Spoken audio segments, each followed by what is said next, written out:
اسمي سارة. كان عندي 29 سنة لما سبت بيت أهلي بعد وفاة بابا ودخول ماما مصحة. كنت محتاجة أبدأ من جديد.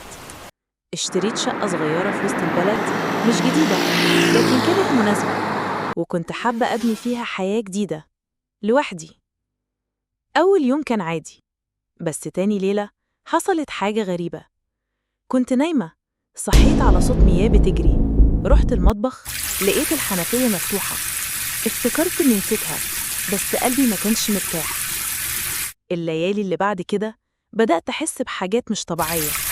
الصوت رجع تاني، المية، خطوات خفيفة في الصالة. ولما كنت ببص من العين السحرية كنت بحس إني هشوف حد واقف، بس مفيش حد. وفي يوم وأنا داخلة الحمام لقيت على المراية مكتوب ببخار المياه: ارجعي بيتك.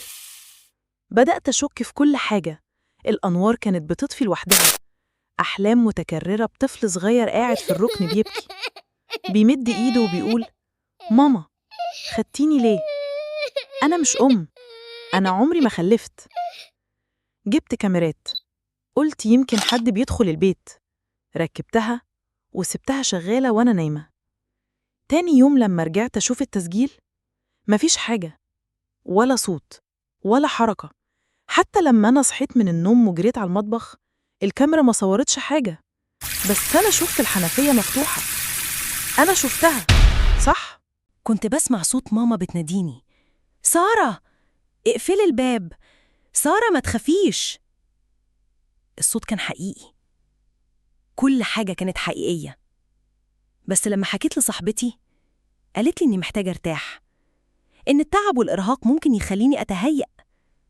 لكن في حاجات ما ينفعش تكون تهيؤات، زي لما فتحت الدولاب ولقيت كل هدومي مرسوم عليها خطوط حمراء زي دم بس ناشف، زي لما لقيت الباب مفتوح الصبح وأنا متأكدة إني قفلته كويس بمفتاحين كمان.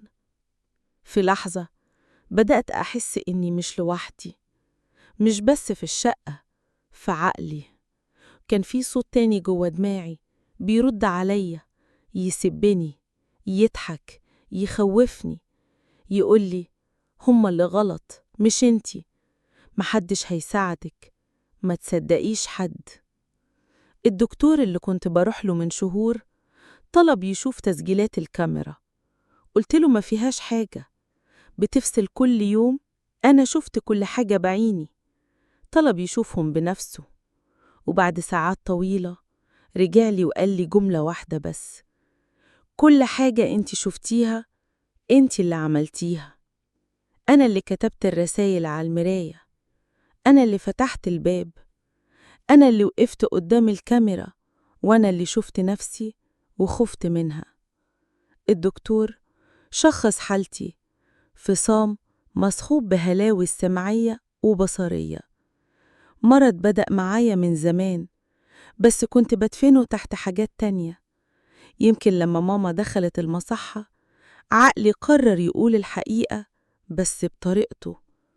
أنا دلوقتي في رحلة علاج، ولسه بتعلم أفرق بين الصوت الحقيقي والصوت اللي من جوايا.